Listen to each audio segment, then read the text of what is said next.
Mari kita berdoa buat firman Tuhan. Tuhan Yesus, kami bersyukur Tuhan. Pada kesempatan pagi yang indah ini kami boleh bersama berkumpul. Terima kasih Tuhan. Berkati kami semua yang ada di ruangan ini. Urapi kami semua, terlebih hamba-Mu Tuhan yang akan menyampaikan isi hati Tuhan. Yang akan menyampaikan kebenaran firman-Mu Tuhan. Kami percaya Tuhan, Engkau hadir di tempat ini dari sejak kami datang Tuhan. Kami percaya Tuhan, Engkau sudah memberkati setiap kami yang ada di ruangan ini. Kami mau lebih lagi Tuhan diberkati oleh kebenaran firman-Mu. Biarlah setiap Tuhan perkataan yang hamba-Mu ucapkan. Bukan karena persiapan, bukan karena hamba-Mu hebat. Tetapi karena pengurapan Tuhan yang memampukan hamba-Mu. Sembunyikan hamba-Mu di belakang salib-Mu Tuhan. Kalau hamba-Mu bisa, kalau kami masih bisa berdiri di tempat ini. Semua karena kasih karunia-Mu.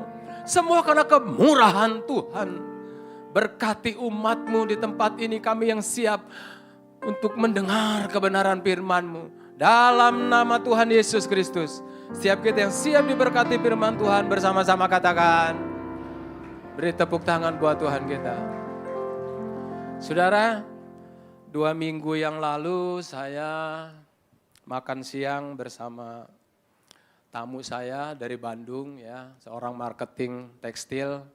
Nah, kami sempat cerita-cerita, ngobrol, membahas situasi kondisi yang ada, di mana ekonomi bangsa, ya, daya beli yang lemah, saudara kasih dalam Tuhan yang menurun, dia cerita, makanya nggak heran pabrik A, pabrik B, pabrik C, pada tutup. Dan dia katakan lagi akan ada lagi yang menyusul. Saudara, hari-hari ini nggak gampang, firman Tuhan udah katakan bahwa pada hari-hari terakhir memang akan datang masa yang sukar. Lewat kesulitan, kesukaran yang ada saudara, membuat orang-orang itu semakin egois, ya, semakin jahat saudara. Ini firman Tuhan udah katakan. Teman saya cerita bahwa dia ngomong sama saya, kenal nggak PTA ini? Saya bilang kenal, dia lagi kasus. Dia lagi dicari-cari, dia lagi kabur. Karena bawa kabur uang orang sekian banyak dia katakan. Terus dia katakan lagi, kenal nggak PT yang B ini? Ya kan? Kemarin marah-marah sama bos saya, dia bilang. Ya, yang alasannya nggak masuk akal. Masa semua barang-barang di gudang yang sekian lama dia retur, dia kembaliin. Hanya karena alasan dia bilang, masa produk khusus saya dia bilang dibocorkan keluar, dijual di luar. Ya, saudara memang sekarang ya pabrik A kita masukkan desain umpama corak tekstil, ya pabrik C dan D dan F itu bisa ikutin. Nah, karena lagi booming, karena lagi viral, semua ikut. Nah, tapi marketing tamu saya ini dia cerita, dia bilang nggak masuk akal dia bilang. Main retur semua pabrik, marah-marah, nggak masuk akal. Ya, karena memang daya beli lemah. Keadaan sepi, saudara. Masuk barang itu nggak sesuai dengan yang keluar. Gudang penuh. Jadi dia buat alasan. Jadi dia lebih baik putus hubungan. Nah, saudara kasih dalam Tuhan cerita-cerita lagi. Si toko C, tahu nggak katanya. Saya dengar heran. Nggak masuk akal. Yang asetnya sekian banyak saudara kasih dalam Tuhan. Nggak sanggup bayar hutang. Ini sedang terjadi hari-hari ini. Ya. Kesulitan yang ada saudara. Nah singkat cerita saya ngomong, ini bagian saya cerita. Sesungguhnya saya bilang apa sih yang kita cari. Saya katakan kalau kita sungguh-sungguh mengandalkan Tuhan, masalah boleh ada dalam setiap kehidupan kita saya katakan. Yang terpenting saya bilang kalau kita hidup benar di hadapan Tuhan, takut akan Tuhan, ya, tidak merampas hak orang lain. Masa sih Tuhan gak bela? Masa sih Tuhan gak tolong saya bilang. Nah yang penting saya bilang andalkan Tuhan hari-hari ini. Ah betul bos dia bilang. Ya, saya pun sempetin hari-hari ini datang ke gereja dia bilang bersama teman. Nah tapi saya mau sharing dia bilang. Hari-hari ini saya lagi dekat dengan satu orang. Ya kan? Kasih saya sama dia lebih dibandingkan kasih saya kepada istri saya. Wah saya bilang, gak salah kamu. Hati-hati saya bilang. Ya, dia cerita. Saudara, memang masalah keluarga ini pelik ya. Keributan antara keluarga ya bisa membuat kehadiran orang ketiga. Nah, tapi itu bukan satu alasan untuk kita mengambil jalan pintas, saudara. Saya katakan cepat-cepat bertobat. Ya, hati-hati kamu. Ya, tapi kan saya nggak ngapa-ngapain bos, dia bilang. Saya cuma jalan. Kan habis ibadah sama-sama saya pulang makan, ya kan keluar ngobrol-ngobrol. Kayak ada kecocokan dia bilang. Saya bilang nggak bisa, nggak boleh, itu dosa. Saya bilang begitu. Nah, saudara, nanti dia pengen ketemu lagi, mau sharing lagi dengan saya. Ya, jadi yang ingin saya sampaikan adalah saudara, lewat kesulitan yang ada hari-hari ini emosi orang meledak-ledak. Yang saya perhatikan nggak gampang ya saudara cepat marah gitu loh. Nah, kita akan belajar firman Tuhan ya, pagi ini saya berikan tema jangan marah. Ya. Kita akan baca firman Tuhan di dalam Mazmur 37, Bapak Ibu perhatikan Mazmur Daud dari Daud. Ayat pertama, jangan marah karena orang yang berbuat jahat, jangan iri hati kepada orang yang berbuat curang. Ayat yang kedua, sebab mereka segera lisut seperti rumput dan layu seperti tumbuh-tumbuhan hijau. Percayalah kepada Tuhan dan lakukanlah yang baik. Diamlah di negeri dan berlakulah setia. Dan bergembiralah karena Tuhan. Maka ia akan memberikan kepadamu apa yang diinginkan hatimu. Serahkanlah hidupmu kepada Tuhan. Dan percayalah kepadanya. Dan ia akan bertindak. Ia akan memunculkan kebenaranmu seperti terang dan hakmu seperti siang. Berdiam dirilah di hadapan Tuhan dan nantikanlah Dia. Jangan marah karena orang yang berhasil dalam hidupnya, karena orang yang melakukan tipu daya. Berhentilah marah dan tinggalkan panas hati itu. Jangan marah, itu hanya membawa kepada kejahatan. Sebab orang-orang yang berbuat jahat akan dilenyapkan. Tetapi orang-orang yang menanti-nantikan Tuhan akan mewarisi negeri. Saudara, saya kembali bacakan ayat yang pertama. Jangan marah karena orang yang berbuat jahat. Jangan iri hati kepada orang yang berbuat curang. Firman Tuhan ini gak mudah untuk dilakukan. Gampang untuk dibaca. Seandainya saudara, ya, ada orang yang menyakiti kita, ada orang yang merugikan kita, saudara. Ya, ada orang yang membuat nama baikmu rusak. Ada orang yang membuat usahamu terpuruk. Ada orang yang menipu engkau, saudara. Mungkin ada orang yang engkau percayakan, yang gak mungkin dia menusuk engkau dari belakang. Tapi ternyata engkau geleng-geleng kepala. Ya, ketika dipercayakan bagian pembelian penjualan, ada perusahaan di atas perusahaan. Saudara, saya pun alami hal ini. Mampukah kita untuk tidak marah? Sementara saudara kasih dalam Tuhan, ada kehadiran orang ketiga di tengah keluarga kita. Ada will and pill. Mampukah kita ketika anak kita berontak terhadap orang tua? Saudara, ada pernah satu kasus di mana anak ya hanya karena warisan. Saudara kasih dalam Tuhan, mengadili seorang mamahnya untuk naik banding ke pengadilan hanya untuk harta warisan. Ini terjadi.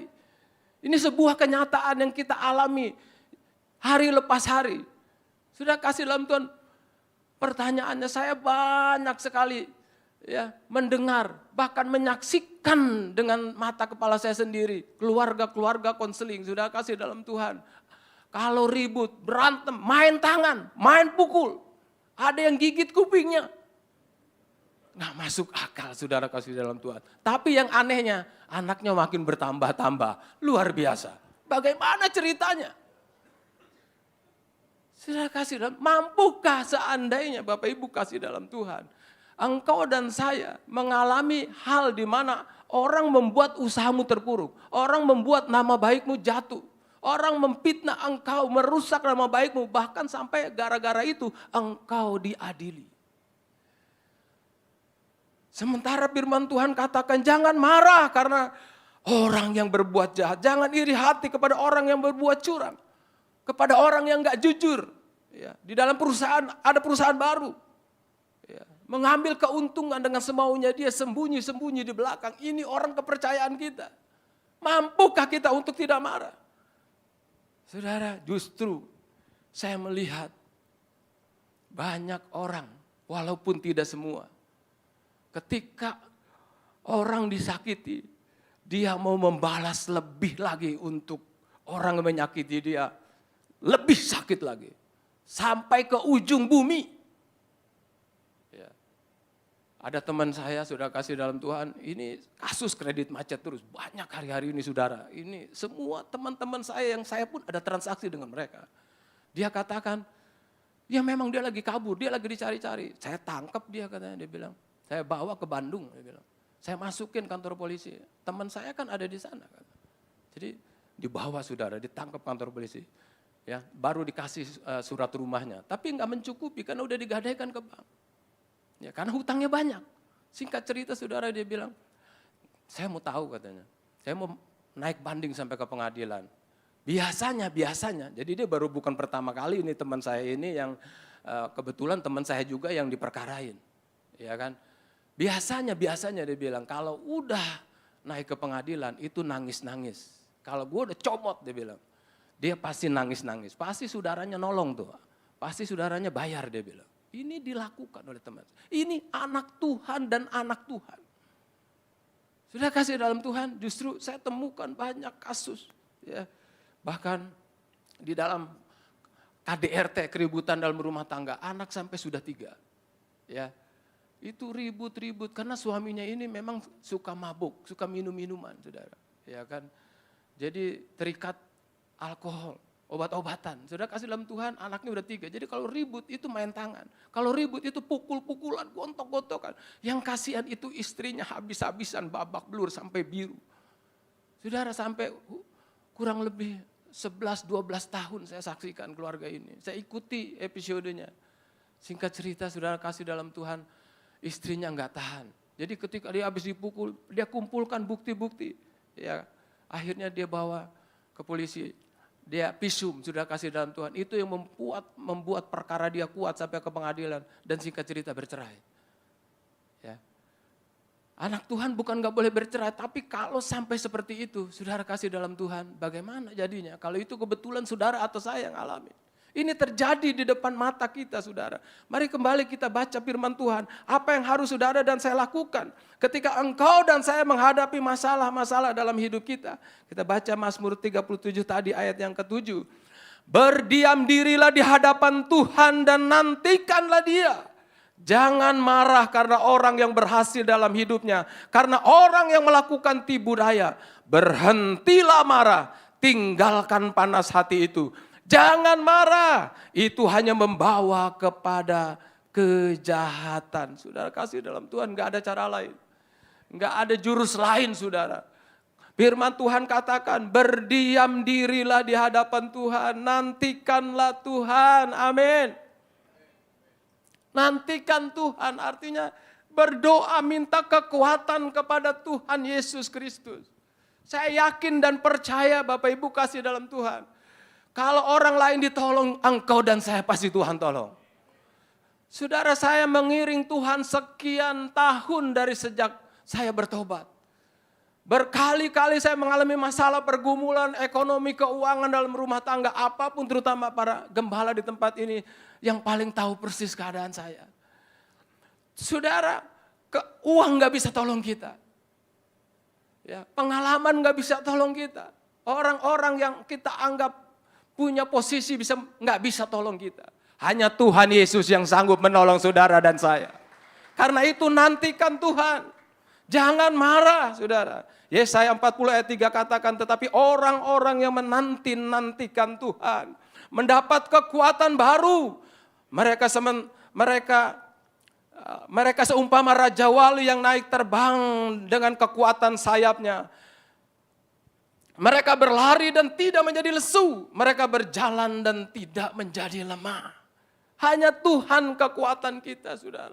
Hanya Tuhan perisai dalam kehidupan kita kata Mazmur Daud. Dia perlindungan, dia kubu pertahanan hidup saudara dan saya. Bapak Ibu saya mengalami masalah demi masalah. Secara manusia saya nggak tahan. tekanan menekan kehidupan saya. Seakan-akan roh saya tertekan, letih, lesu, berbeban berat, seakan-akan nggak tahan lagi. Tapi ketika saya berdiam diri, saya duduk, saya sujud, saya berdoa, saya naikkan pujian dan penyembahan, saya meminta kekuatan dari Tuhan. Saudara, seperti ada sesuatu yang lepas. Itu ada kekuatan dari Tuhan yang memampukan kita. Amin. Betul firman Tuhan, saudara. Ketika kita menantikan Tuhan, ketika kita berharap, berseru, andalkan Tuhan. Hanya Dia Bapa kita. Hanya Tuhan Yesus yang sanggup menyelesaikan segala pergumulan apapun yang dunia, yang orang lain gak bisa selesaikan. Katakan amin. Hanya Tuhan kekuatan kita. Saudara, ketika kita menghadapi masalah pergumulan yang terpenting, Amsal 4 ayat 23 katakan, jagalah hatimu dari segala kewaspadaan. Karena dari situlah terpancar kehidupan kita. Katakan amin. Jaga hati yang paling terpenting, amin.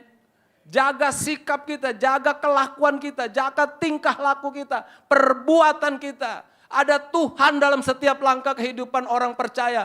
Jangan permalukan Tuhan kita. Jangan salibkan lagi Tuhan. Sementara kita melayani khotbah di depan mimbar, di belakang kita menyakiti hati Tuhan. Saya berdoa enggak ada di tempat ini. Seberat apapun, sebesar apapun engkau dan saya dirugikan.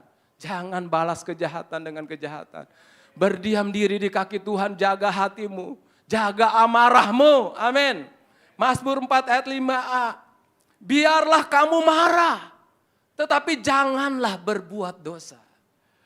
Pak Pendeta ngomong gampang, gak boleh marah. Firman Tuhan bilang gampang, gak marah. Coba kalau Pak Pendeta ngalamin, pasti marah-marah. Firman Tuhan bilang boleh marah.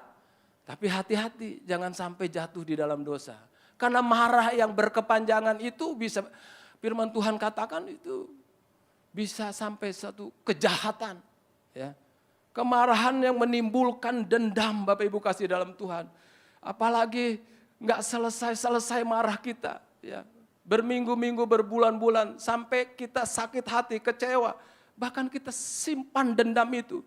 Ketika kita ingat orang itu, kita nggak bisa lupakan. Kita kembali sakit hati, saudara. Ya. Ini akan berakibat fatal, saudara kasih dalam Tuhan. Itu akan menjadi sebuah kejahatan akhirnya. Ya, karena ketika kita marah, Tuhan sedang berseberangan dengan saudara dan saya. Saudara. Firman Tuhan jelas katakan, ya, di dalam Kejadian 4, di mana Bapak Ibu kasih dalam Tuhan, ini nggak masuk akal saya baca. Ini hanya karena masalah persembahan Kain dan Habel, ya kan?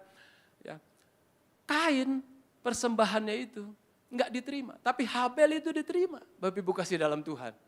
Nah, jadi hati Kain itu panas, ya, karena persembahannya nggak diindahkan. Adiknya diterima persembahannya. Sebenarnya adiknya nggak ada salah-salahnya. Ya, tapi hati Kain firman Tuhan katakan panas. Ya kan? Muram mukanya. Jadi kesel luar biasa. Ya. Adiknya nggak ngerti apa-apa, adiknya nggak tahu menau. Urusan Kain itu dengan Tuhan. Ya. Tapi sampai Bapak Ibu kasih dalam Tuhan, amarah panas hati yang nggak berhenti. Itu menimbulkan dendam dan kejahatan. Dan firman Tuhan katakan ketika dia ajak adiknya ke padang, dia memukul adiknya Habel dan sampai dia membunuhnya. Bayangkan. Bayangkan Bapak Ibu kasih dalam Tuhan betapa tragisnya cerita ini. Ya. Hanya masalah persembahan yang gak diterima. Saudara kasih dalam Tuhan, kalau kita melihat firman Tuhan kembali dalam 1 Samuel, ya. Kemarahan Saul terhadap Daud. Saudara kasih dalam Tuhan, Saul sangat marah hanya karena masalah kecil. Ketika firman Tuhan katakan permaisuri itu menari-nari, ya kan, menyanyikan satu kata di mana Saul mengalahkan beribu-ribu, tetapi Daud mengalahkan berlaksa-laksa. Sejak mendengar itu, hati Saul mulai dengki, kata firman Tuhan. Mulai panas hati. Bahkan sampai kemarahan itu nggak ada hentinya. Dia merancangkan pembunuhan terhadap Daud. Sudah kasih dalam Tuhan, ini mengerikan banget, ya kan? Panas hati, dendam. Dia perintahkan Yonatan anaknya, ya kan? cari Daud, bunuh dia. Ya, dia perintahkan semua pegawainya, ayo cari sampai di mana dia. Ya, dalam 1 Samuel 19 ayat yang pertama perikopnya Daud melarikan diri. Saudara, supaya jelas kita baca ya. 1 Samuel 19 ayat yang pertama, Saul mengatakan kepada Yonatan anaknya dan kepada semua pegawainya bahwa Daud harus dibunuh, tetapi Yonatan anak Saul sangat suka kepada Daud. Saudara kasih dalam Tuhan, ya, Yonatan membocorkan, ya, bapak gua mau bunuh lu, ya kan? Udah, jadi kabur, dicari-cari, saudara. Ya, tapi firman Tuhan katakan, saudara kasih dalam Tuhan, akhirnya Daud lolos, ya, dari rencana pembunuhan dan Saul mati di medan perang. Saudara kasih dalam Tuhan, kalau hidupmu dan hidupku mengandalkan Tuhan seperti Daud, hamba Tuhan yang setia, yang berkenan di hadapan Tuhan, sekalipun mengalami masalah dalam hidup dia bahkan mau dibunuh, bahkan Daud punya kesempatan untuk membunuh kembali, membalas kembali. Tetapi firman Tuhan bercerita, mengatakan bahwa Daud tidak membalas itu. Saudara, luar biasa. Efesus 4 ayat 26. Mari saudara kita kembali baca firman Tuhan. Efesus 4 ayat 26. Apabila kamu menjadi marah, janganlah kamu berbuat dosa. Janganlah matahari terbenam sebelum padam amarahmu. Ayat yang ke-27. Dan janganlah beri kesempatan kepada iblis. Katakan amin. Saudara, memang hari-hari ini ya, masalah itu ada dan selalu ada dalam kehidupan kita. Apalagi kita menghadapi kesulitan. Ya kan, firman Tuhan udah jelas katakan orang tuh makin jahat. Saudara, berkali-kali saya itu dipancing untuk marah. Ya kan, di restoran ada orang itu pesan makanan. Ini benar-benar orang ini jahat, saudara. Ya, pakai struk itu, ya transfer buktinya itu palsu. Ya, sempat saya tegur, ya bagian keuangan, kenapa nggak dicek dulu, ya kan? Harusnya kan diperiksa dulu uang itu masuk enggak gitu loh. Penipuan Bapak Ibu kasih dalam Tuhan. Nah, demikian juga saya transaksi sendiri. Tekstil pun seperti itu, saudara, ya kan? Jadi transfernya itu bodong. Kelihatannya uangnya masuk, nggak ada sedikit perbedaan pun. Nah, kalau kita main kirim, kalau kita main kasih, ya udah kita ketipu. Sementara di rekening saldo kita itu nggak masuk. Hari-hari ini, saudara, hati-hati, saudara. Ya, hati-hati kemarahan yang ada dalam hidup kita, saudara. Apapun itu masalahnya, jangan sampai menimbulkan kejahatan. Jangan balas, saudara, kejahatan dengan kejahatan. Jangan kembali dendam dengan mereka, saudara. Ya, buru-buru kita datang ke Tuhan. Ya, karena firman Tuhan katakan dalam Yakobus 1 ayat 15. Dan apabila keinginan itu telah dibuahi, ia melahirkan dosa. Dan apabila dosa itu sudah matang, ia melahirkan maut. Katakan amin. Saudara, bukan pada saat Kain itu membunuh Habel itu berdosa. Ya, justru pada saat dia mendengar bahwa persembahannya itu enggak diterima, hatinya dia itu panas. Mari kita baca coba supaya jelas ya. Kejadian 4. Kejadian 4 ayatnya yang kelima. Tetapi Kain dan korban persembahannya tidak diindahkannya. Lalu hati Kain menjadi sangat panas dan mukanya muram. Nih udah diingetin nih di ayat 6. Firman Tuhan kepada Kain, mengapa hatimu panas dan mukamu muram? Apakah kamu tidak akan berseri jika engkau berbuat baik? Tetapi jika engkau tidak berbuat baik, dosa sudah mengintip di depan pintu. Ia sangat menggoda engkau, tetapi engkau harus berkuasa atasnya. Katakan amin. Maksudnya firman Tuhan ini ingatkan kita. Ingatkan Kain, sudah kasih dalam Tuhan, ketika amarah kita meledak-ledak, ketika emosi kita nggak bisa kita kendalikan, ketika marah kita udah menguasai pikiran kita, Bapak Ibu kasih dalam Tuhan, kita harus menang, kita harus menguasai amarah itu, katakan amin. Kita harus berkuasa atasnya. Caranya bagaimana? Berdoa, datang sama Tuhan, nangis di kaki Tuhan, katakan amin. Maka Tuhan akan berikan kekuatan. Ya, seperti saudara kasih dalam Tuhan, Daud meniduri Betseba, itu bukan ketika dia tidur dia dosa. Sebelum dia tidur dia udah dosa. Ya, kalau saudara baca 2 Samuel 11 ayat 2, ya firman Tuhan bilang ketika dia bangun dari pembaringannya, dia jalan-jalan di sotoh rumahnya, di depan rumah dia. Ya kan raja, ya enggak ada sotohnya, ya enggak bangun tidur juga jalan-jalan di atas, ya kan. Dia lihat orang mandi, Betseba. Mulai pikirannya, ya iblis datang menggoda dia. Pikirannya mulai nyeleneh kemana-mana. Wah montok juga nih, ya kan. Nah pria-pria wanita pun saudara hati-hati, ya kan.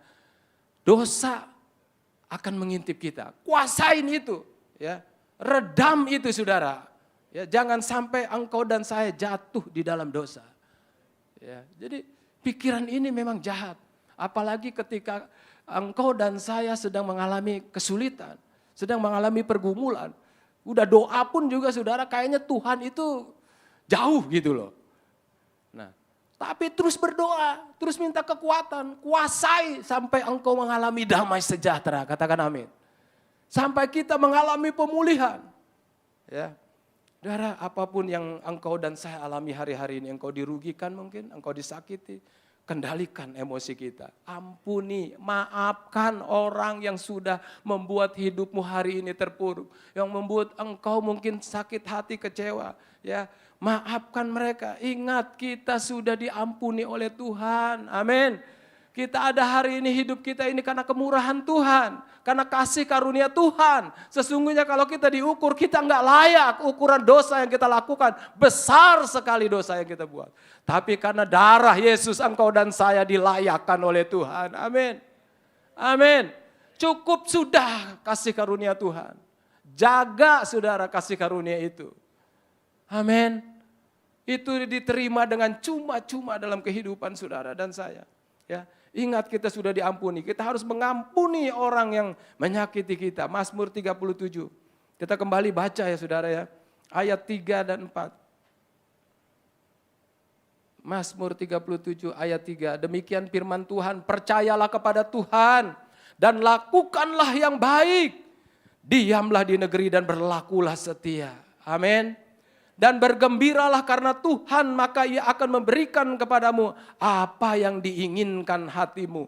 Serahkan hidupmu kepada Tuhan dan percayalah kepadanya dan Ia akan bertindak. Firman Tuhan ini luar biasa kalau kita baca, ya, kalau kita renungkan, kalau kita praktekkan dalam kehidupan kita. Firman akan menjawab setiap pergumulan dan masalah dalam hidup kita. Beri tepuk tangan buat Tuhan kita. Serahkan hidupmu kepada Tuhan, percaya kepada Tuhan. Apapun seberat, sebesar apapun, Tuhan akan bertindak. Firman Tuhan bilang, dan bergembiralah karena Tuhan, maka Ia akan memberikan apa yang diinginkan hatimu. Ingat, jangan terus murung. Ingat, jangan terus renungkan masalah-masalah yang ada. Renungkan firman Tuhan. Ingat, kalau dulu Tuhan tolong, hari ini Dia pasti tolong. Saya terlalu yakin dengan Tuhan yang saya sembah, saudara. Ya, saya percaya banget. Kalau saya benar, Dia akan di pihak saya. Katakan amin. Hari ini mungkin belum terlihat, tapi waktu Tuhan gak pernah terlambat. Berat memang hari-hari ini, gak gampang memang. Menanti-nantikan perubahan, saudara. Pergumulan yang kita alami. Bukan waktu pendek, tapi waktu yang sangat panjang. Itu kedaulatannya Tuhan. Saudara, ketika saya ngadapin masalah, iblis bicara di telinga saya, kamu jadi ketua kaum muda, kamu melayani, kamu khotbah. Dia mempermalukan saya, lihat anak kamu. Saudara, ketika saya ada masalah, yang saya doakan di hadapan Tuhan, saya hanya minta kekuatan dari Tuhan, jangan sampai saya kecewa. Kalau saya kecewa dan sakit hati, saya udah gak ada di depan ini. Tetapi kalau saya masih ada berdiri di tempat ini, semua karena kemurahan Tuhan. Semua karena anugerah Tuhan. Saya percaya masalah pergumulan sebesar apapun, dalam Yesus ada jalan keluar. Dalam Yesus ada kesembuhan. Kendalikan amarah kita. Minta pertolongan dari Roh Kudus. Kita baca Yakobus 1. Yakobus 1 ayat yang ke-19, demikian firman Tuhan. Hai saudara-saudara yang kukasihi, ingatlah hal ini. Setiap orang hendaklah cepat mendengar tetapi lambat untuk berkata-kata. Dan juga lambat untuk marah. Sebab amarah manusia tidak mengerjakan kebenaran di hadapan Allah. Perhatikan firman ini. Ketika engkau dan saya sedang marah, ketika engkau dan saya sedang uring-uringan, ketika engkau dan saya sedang bersungut-sungut, nggak ada satupun yang benar di hadapan Tuhan. Nggak ada. Walaupun engkau merasa engkau benar, nggak ada yang benar. Ini firman Tuhan yang ngomong. Ya. Kita baca Matius 5 ayat 22. Tetapi aku berkata kepadamu, setiap orang yang marah terhadap saudaranya harus dihukum. Hati-hati dengan marah saudara dan saya. Pemimpin nggak tahu, istri nggak tahu apa yang kita sembunyikan, tapi Tuhan tahu. Kita, rambut kita aja kita nggak tahu berapa kata firman Tuhan. Tuhan tahu, karena Dia pencipta saudara dan saya. Jangan kira kita pergi sendirian nggak ada yang tahu. Tuhan tahu. Mari bertobat Bapak Ibu. Amsal 16 ayat yang ke-32 katakan, orang yang sabar melebihi seorang pahlawan. Orang yang menguasai dirinya melebihi orang yang merebut kota. Luar biasa firman Tuhan. Amin. Sabar adalah salah satu buah Roh Kudus. Ya, ciri anak Tuhan adalah memiliki kesabaran dan penguasaan diri. Amin. Makanya kita ngikut Tuhan, kita harus berbuah, kita harus bertumbuh. Karakter kita harus mencerminkan bahwa Tuhan Yesus ada dalam hidup saudara dan saya. Jangan permalukan Dia. Jangan statusmu hamba Tuhan tapi kelakuanmu preman. Amin.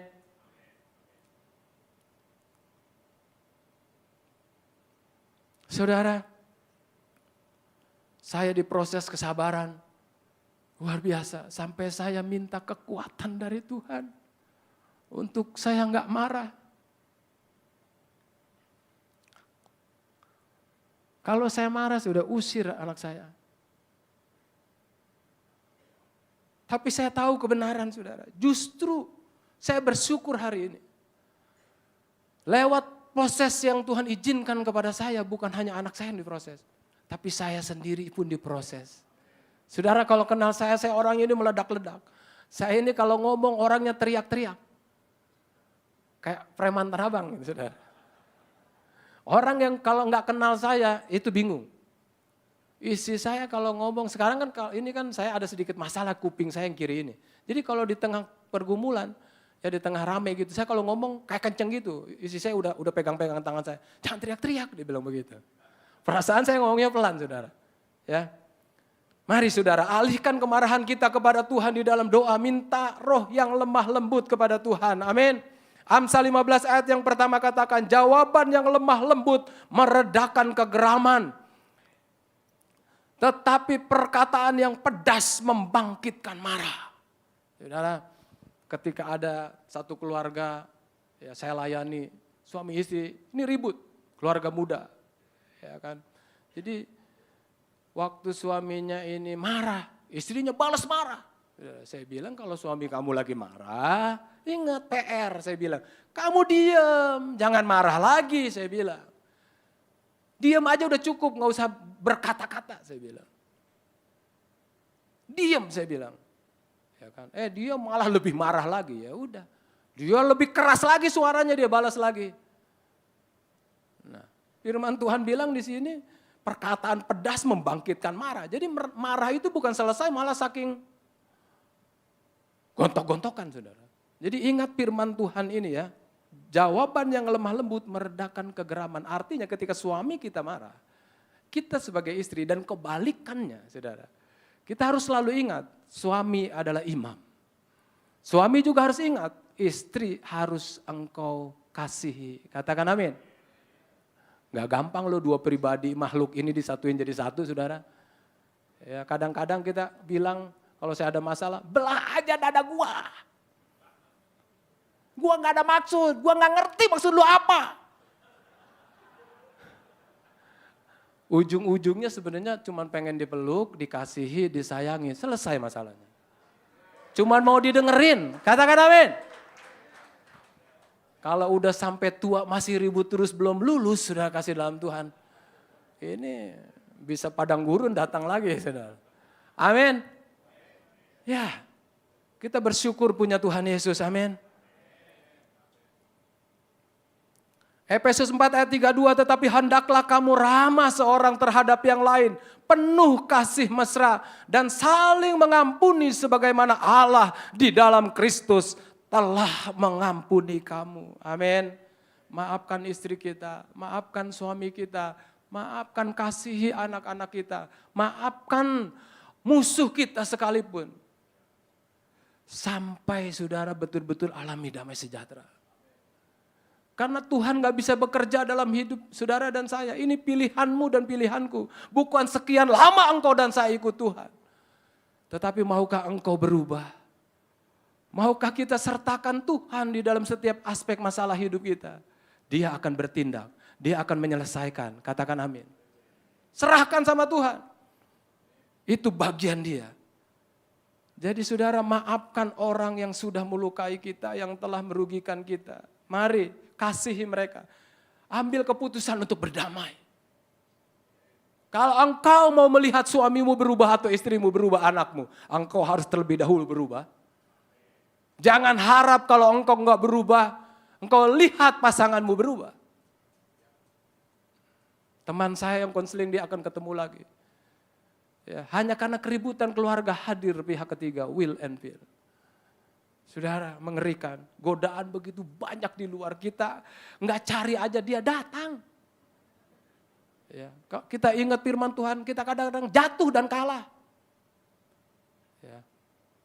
Tapi Tuhan kita itu Tuhan yang baik. Tuhan yang mengampuni kita, enggak ada habis-habisnya. Katakan amin. Tapi yang terpenting jangan engkau lakukan lagi. Amin. Ibrani 12 ayat 15, mari kita baca. Ibrani 12 ayat yang ke-15, demikian firman Tuhan.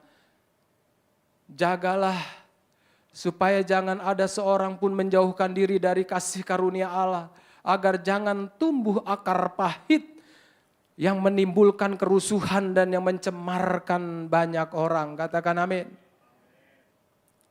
Jangan biarkan tumbuh akar pahit. Saudara, kalau marah, kecewa, sakit hati enggak selesai-selesai, ada akar pahit loh. Kalau udah akar pahit itu bisa sakit loh, bisa sakit kanker. Saudara, saya layani hamba Tuhan, ya karena sakit hati sama mantunya, ya kan. Kita kan kalau hamba Tuhan datang konseling kita doakan, pertama yang kita lakukan, apalagi lagi sakit atau ada masalah, kita udah dengar masalahnya ada di mana, kita suruh doa, Pak ampuni mantu Bapak. Apa dia bilang? Sampai mati saya nggak akan maafin dia. Akar pahit. Ini ada loh, saudara ketawa-ketawa tapi banyak. Saya berdoa di tempat ini nggak ada. Amin. Amin. Jangan tumbuh akar pahit yang akan mencemarkan. Karena ketika engkau pahit dan sakit hati, ya, itu mencemari yang lain, menular. Ya, orang yang sakit hati, orang yang kecewa, itu mau nyakitin orang lain lagi. Hati-hati dengan pergaulan saudara. Ya, hati-hati saudara di dalam perjalanan hidup kita. Entah apapun itu bentuknya. Kolose 3 ayat yang ke-17. Dan segala sesuatu yang kamu lakukan dengan perkataan dan perbuatan, lakukanlah semuanya itu di dalam nama Tuhan Yesus. Sambil mengucap syukur oleh Dia kepada Allah Bapa kita. Katakan amin. Firman Tuhan ini jelas katakan. Setiap tindak tanduk kita, setiap langkah-langkah kita, dalam perkataan kita, perbuatan kita, di dalam pelayanan, di dalam bisnis sekalipun, harus utamakan Tuhan. Harus menyertakan Tuhan. Harus tanya Tuhan dulu baru bergerak. Katakan amin. Ya. Sambil mengucap syukur oleh Dia kepada Allah Bapa kita. Artinya, ya, kalau usaha menyertakan Tuhan, sekalipun belum sesuai dengan apa yang kita inginkan, target yang ada. Balik modal 1 tahun, tapi 3 tahun belum balik, tetap harapkan kepada Tuhan. Katakan amin. Percaya sama Tuhan. Ya. Percaya, andalkan Tuhan. Saya yakin dan percaya Tuhan akan bela kita. Amin. Jangan berputus asa karena ada masalah. Kita harus kuat dalam Tuhan. Amin. Justru pergumulan, masalah, kesulitan membuat kita semakin tahan lentur, semakin pandai dan pintar. Amin. Untuk melangkah. Ya. Untuk mengambil suatu keputusan di hadapan Tuhan.